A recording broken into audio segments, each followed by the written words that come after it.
PPT team, Professor Faisal and Afzan and Baza. Thank you for inviting me here. Today I'm going to talk about the application of generative AI in pathology, but actually I would like to spend more time on the general thing about the DB implementation in Korea. So this is my bio, and you can, if you use your cell phone to capture the QR code, then you can directly link to my ResearchGate and YouTube and others. So you can check out my YouTube channel for further lecture about digital pathology, and my ResearchGate to current projects and presentation, and there are other things too. So today I'm going to talk about the current status of digital pathology in Korea first, and the digital pathology AI projects in Korea, and the AI application in pathology, and the application of generative AI in radiology and pathology. And you know, there's a huge thing in the ChatGPT currently, so I'm going to talk about the large language model, so foundation models in pathology. So this is this March, I visited the US CAP and I met a lot of people, and there were, I could feel that it's totally different now.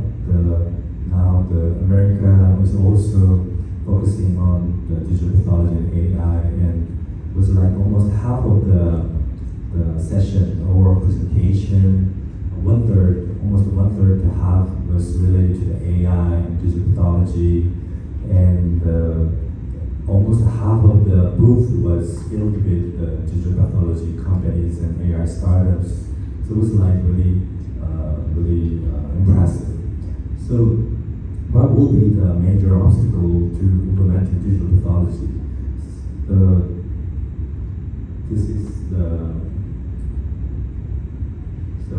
This is the traditional, conventional way of pathology practice using microscope. But so we are trying to trying to transform into using the scanner system and digitizing the images, and we will make a diagnosis with using monitors. So the problem is the pricey DP system, the cost, most of all, and because of the scanning time, it will take more time, and it will take more additional personnel to run the DP system, and there will be an adaptation curve to learn to get used to the monitor-based images. So for the cost-wise, there's a kind of study about this. They simulated and calculated all the costs related to the pathology practice, and they made a sum, and these authors predicted that it will be this curve without DP and this curve, red curve with DP. So which means that there will be an initial cost, but in the long term wise, there will be a cost beneficial. But it will be like around 7 years, 6 to 7 years to overcome this kind of, So the next one is the reading time. There's a study compared the microscopy and digital pathology. So this is reading time. There's a slight difference, like just a few seconds. Whether if you want to open the cases, that there will be a kind of lagging time. If you want to see the microscope, it will be like if we just put on the glass slides on the microscope, it's just no second, but it will take time to open the cases and navigating the cases. But in total, there will be a scanning time So for the second review and the consultation, there will be a reduced time, but there will be an overall more time and scanning time. So turnaround time wise, we might need more time in general. So this is one of the thing, and we might need additional personnel to run the DP system. So this is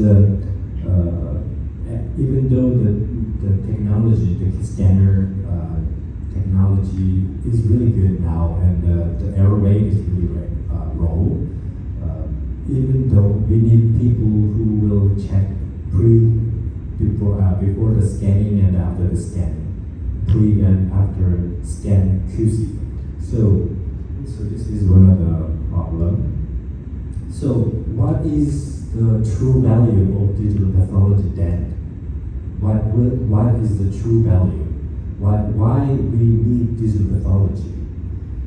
Because you know that you might remember this kind of feature, text messages in the feature phone, right?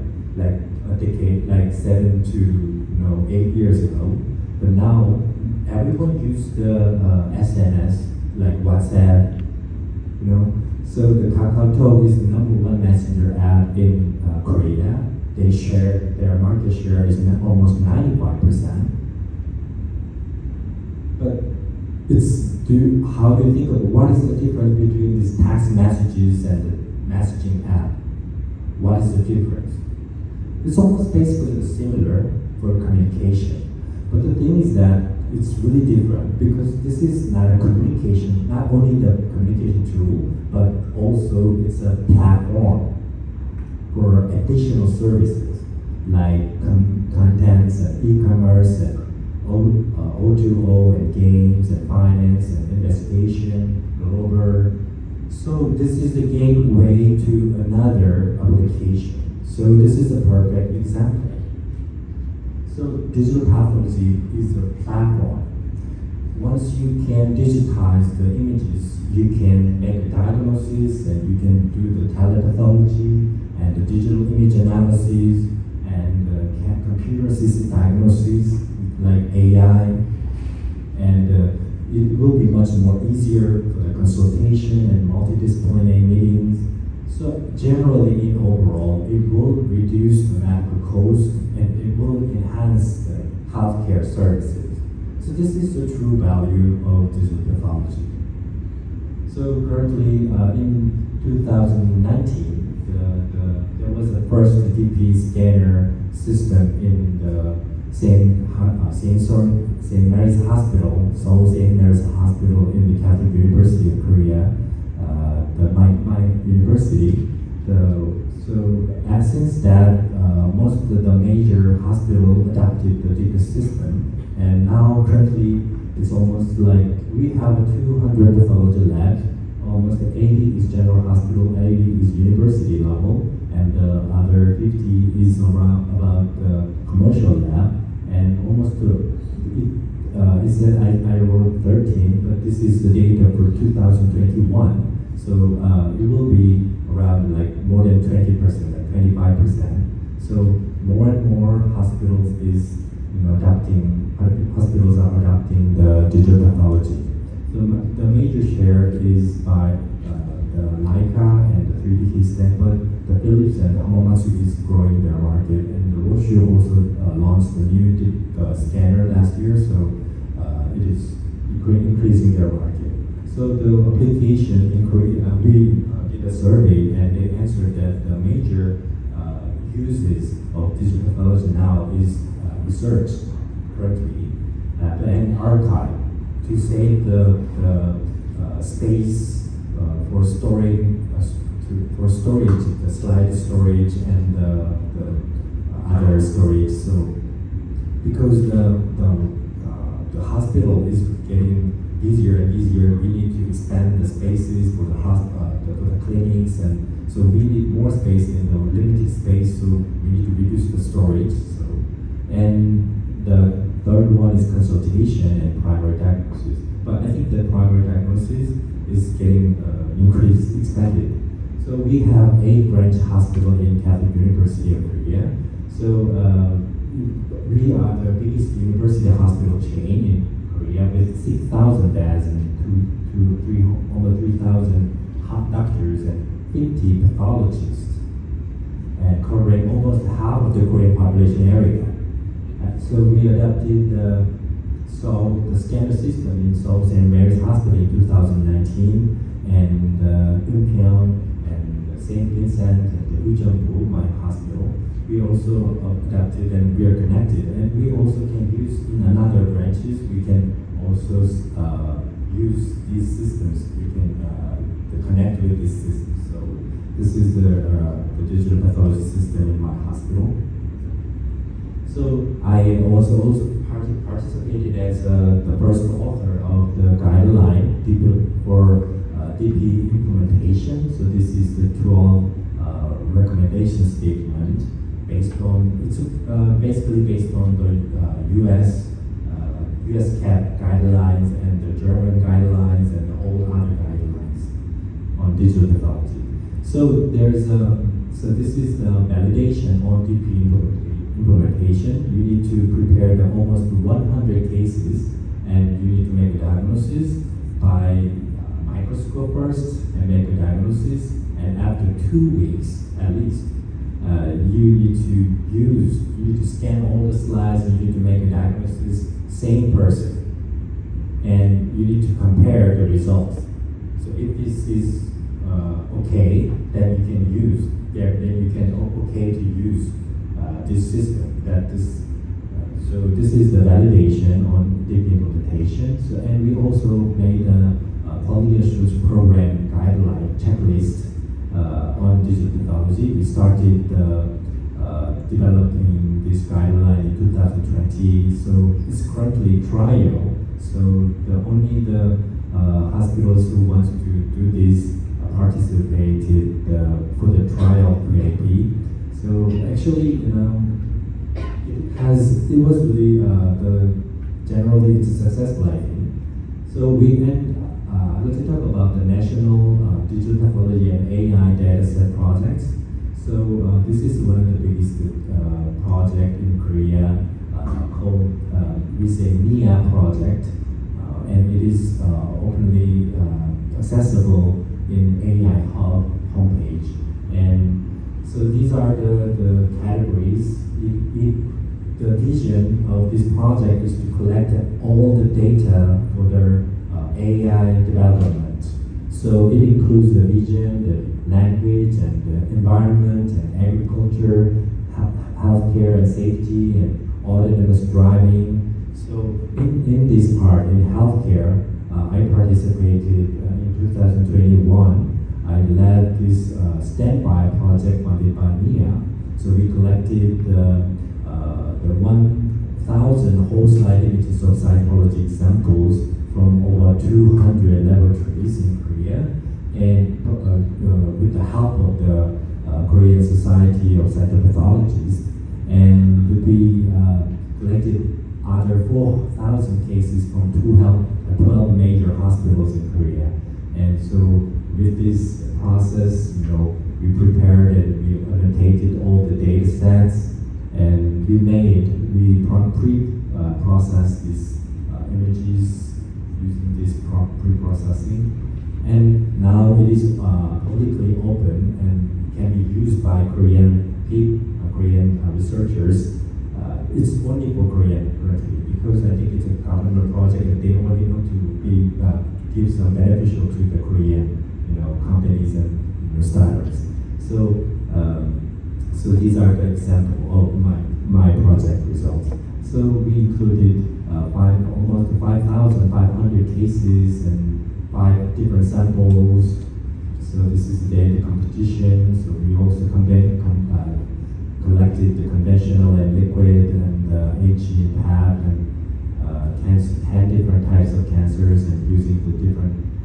So this is the project I'm working on now. We are trying to make once we get the cancer slide images, whole slide images of the cytology samples, then we will run the AI model that can differentiate HE or PAP, and you can also run the sample type classification model so that you can decide whether this is respiratory tract or peripheral, and decide is urine and FNA, and you can also run the specific AI model for each cancer types. So this is the maybe so my dream is to make this AI model can make its own diagnosis for the screening. So it will give the answer. So this is currently going on, and we almost finished to develop almost more than 10 models, and we are combining it now. So this is the result. The test results is really good. So, and there's another project, my own project on the bladder cancer cytology. So we call the Deep Euro. So it's also it showed a really good result, almost 99% accuracy. So I published the several presentation in US CAP as well this time, and maybe in this ECP and ECC and in Europe, in Budapest and Ireland, Dublin. So there's also three biggest consortium on the digital pathology and AI, led by Yonsei University group.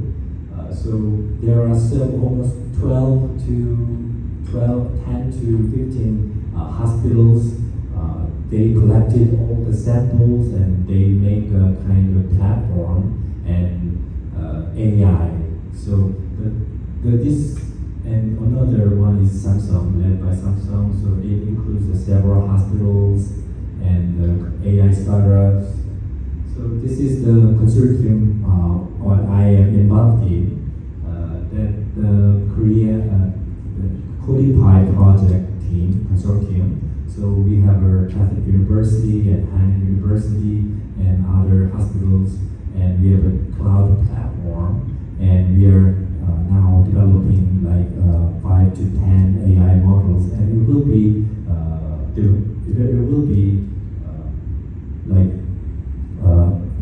approved by the FDA. We are aiming to be approved by the Korean FDA before 2025. So within so next semester we have one software under the way. So I'm working on this is multi-organ. So when you think about the AI algorithms, AI models currently, it is only focusing on the one cancers like breast cancer or prostate cancer AI. But in real life, we can see some complicated cases like the multi-organ is getting involved, like metastasis and invasion. So we want to, or like something like this, like colon metastasis to the lung cancer or liver. So it's like we need a system that can analyze all kinds of, no matter the organ, no matter the cancer. So this is multi-organ classification cancer, and currently it's focused on the major cancers like prostate, breast. So we are working on the renal cancer and the kidney cancer and the blood cancer and something like this, lymphomas, like some rare cancers. And another one is to make the mutational prediction. So this is a multi-organ classification system, and for RCC, we are making this total solution, detecting and predicting the mutation and the subtyping and mutation and prognosis prediction. And for colorectal cancers and the gastrointestinal cancers and endometrial cancer, we are developing the MSI mutation prediction software. And the result is now for TCGA, using TCGA data first. This is the initial and preliminary result. And for the multi-organ classification, it showed really good result. And Now currently we collected over 40,000 whole slide images, over 20 organs from 12 institutes. So it's all annotated, so we will run the initial test and we will do the further test with this case data set. And for the RCC, we collected almost 3,000 whole slide images from 5 university hospital, and it showed really good results. And last year, I also participated in another NIA project on the skin pathology. So we collected almost 30,000 cases of skin pathology samples, and we developed almost 6 AI models on the several keratosis and squamous cell carcinoma, basal cell carcinoma, and malignant melanomas. Can I have like 5 or 10 more minutes? Yeah. So this is basically the current use of AI in histopathology. Like GI tract is the most commonly explored, and GU and GY, and subtyping detection and survival prediction and mutation prediction is the major target, I guess. So this is my study result published a few years ago on the colorectal cancer biopsy samples. So we used the new way of compression method to enhance the algorithmic performance to detect the adenoma, tubular adenoma in the colorectal biopsy samples. And this is the more and more after since 2020, there are more and more AI startups publishing their softwares and getting their software approved by FDA. So in Korea, there was a company named DeepBio. I also started working with them in 2018, and this is the DeepDX prostate that is first approved by the Korean FDA in 2020. PGA got the same similar in 2020. They got the FDA, American FDA in 2020 for the first time in pathology. And in 2021, there's Ether AI. It's a Taiwanese company, but they only passed for this software named Ether AI HEMA. It's about the peripheral blood smear, so it's more like the laboratory medicine.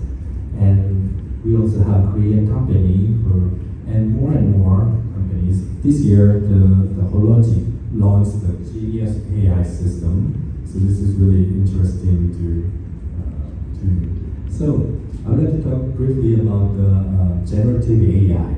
So since the ChatGPT was really popular, was sensational during last couple of years, we are now focusing on more and more on the power of generative AI in various areas of science.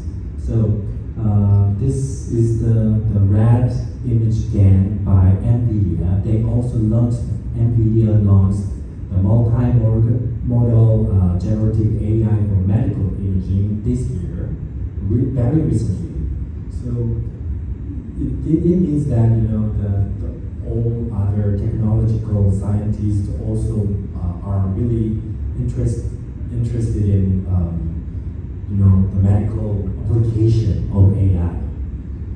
So the major application of generative AI in radiology is first synthetic imaging generation for diagnosis and enhancing or accelerating the radiological images, and augmenting AI training data banks for rare or data poor diseases, and facilitating accessibility and application on surgical planning, student training, and improved communication with patients.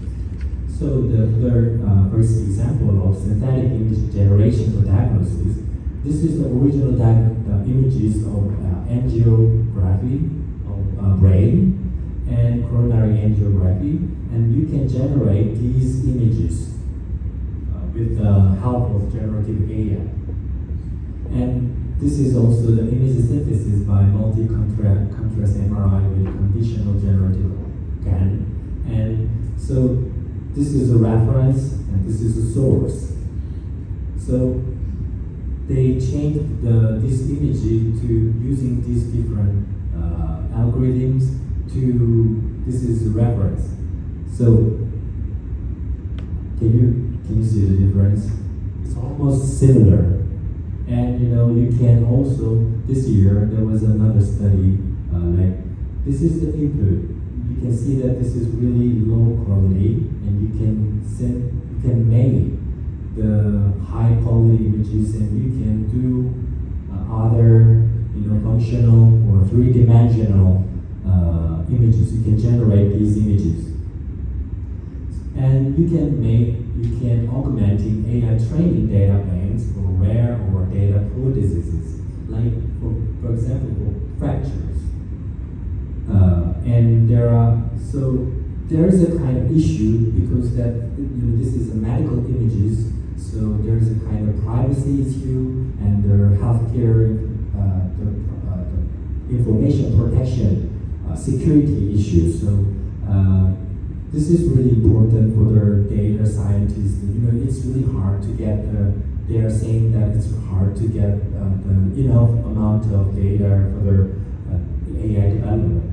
So this is another way of application. And so, for example, this is artificial cardiac MRI images. So you can use the generative AI and you can generate these fake images, but it's almost similar, and it can be used for AI training. And you can also use this AI for synthesizing images for education. So this can look a little weird, but I think it can be applicated like this way, like this. So it's not correct. It's not 100% correct. It's like a little fake images, but you can use. I actually used this one time when I prepared a presentation. I did a kind of picture without license. So this is the radio generative AI application landscape. So there are DALL-E and ClipSat and ChatGPT. So you can use. So I put this table for the reference, and I saw one. In pathology, actually, the use of generative AI is still elementary, but I think there's a potential.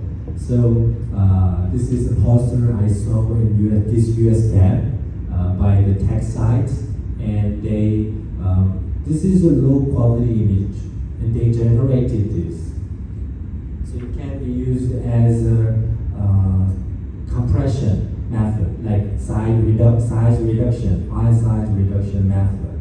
So because the problem of the pathologic image is that it's way too big bigger than the radiologic images. And you can generate the annotations using the GAN. So this is real and this is synthetic images, and this is the mask. So you can generate the mask and synthetic using real images. And so you can also generate a synthetic cancer histology to make more data set for AI training. So this is, I think I don't have enough time to explain all of this. So these are the examples. So there are more and more opportunities and so the possibility for more other application. So this is about the language model. So it's been less than 4 years since the first language model first developed and introduced. But in 2020, more and more models are being introduced. So this is the evolutionary tree of language model. So I think I'm really overwhelmed by this technology advances. I think I'm really afraid. Sometimes when I feel, even though I'm working on this AI studies, but this is sometimes really scaring me. So this is the token size and release data, publicly accessible, and closed language models. So these are the publicly accessible, and these are the closed source. A trained data set. So how can we use this ChatGPT in the pathology or in medicine? There was a kind of challenge. This is not the real service, but it's an idea. So the Korean, so they proposed the sick GPT. So it is about patients wants to, the medical records and medical information are really difficult to understand. So this AI will explain in a very easy tone to the patients, so it can help the communication. So this is really complicated, and like this, and there's a voice, like begging doctors or nurse and like friends. So it will generate voices to explain, and it will make the kind of text that will be your personal doctor or nurse. How about language model application in pain pathology? There was a, first in 2022, there was a pathology BERT. So it used the BERT, the language model, and they combined the pathology and they tested this BERT in the pathology report. So they made blanks in the pathology report, and they made the language model to fill that blank, and they checked if this is right or wrong, if this model understands the context or not. So the result was pretty good. And this is the project I'm working on right now with my team. So I'm trying to make a kind of, when we prepare the pathology report, we need to prepare the heading. So it's also a boring job and it's really tedious, but we can get all the information from the medical records and the radiology image report or something like that. So I tested like this. Like this is the MRI of the kidney RCC, and I give this bit to the ChatGPT, and I asked, is it left or right? Then it says left kidney, even though there's no word left kidney. Only there's it is written as LK. It is written as LK, but ChatGPT understood that that is the left kidney, surprisingly. And I gave this form, the sides, right, left, upper, middle, lower pole, and it gives the right answer, middle pole, left kidney, and size, and approximately 1.8 centimeters. So I tested with another example, and it showed really promising results. So now we are working on this project. So today I talked about the basic thing about the digital pathology in Korea, and the current status, and the AI application and AI projects. And maybe I think the generative AI will be the next one.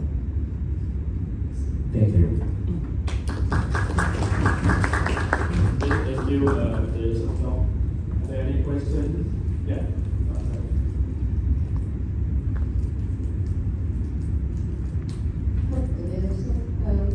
So I've been looking at how to implement the digital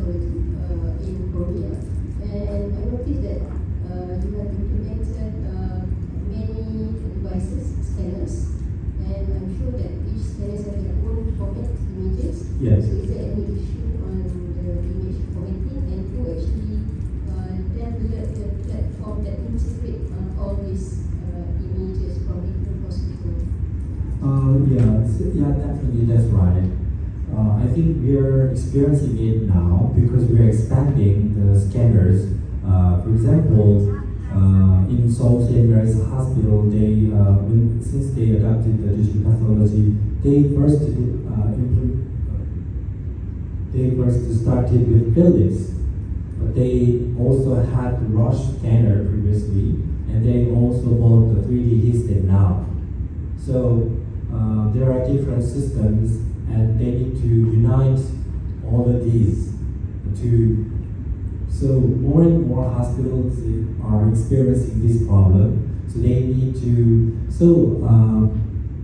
We need a pathology PACS system that can open and review all kinds of file types generated by different types of scanners. So that could be the solution, I guess. Okay, any other question? I do have one question. I've been talking about generative AI. I think last week at the conference in Budapest, there's a one interesting new topic. So we are trying to generate different kind of stains. So meaning that once we have the tissue sample, they only scan the tissue samples, and then they try to use generative AI to try to stain it as a H&E. Yes, that's also possible, I think. So how do you think this is? For me, it's like, I don't know. At first thought, it's quite very difficult. I mean, things to do. I mean, to actually capture what the actual staining will capture. But what do you think? Is this something that could replace the chemical component? No, it will be used as a screening. No, it's not 100% correct, but we can screen.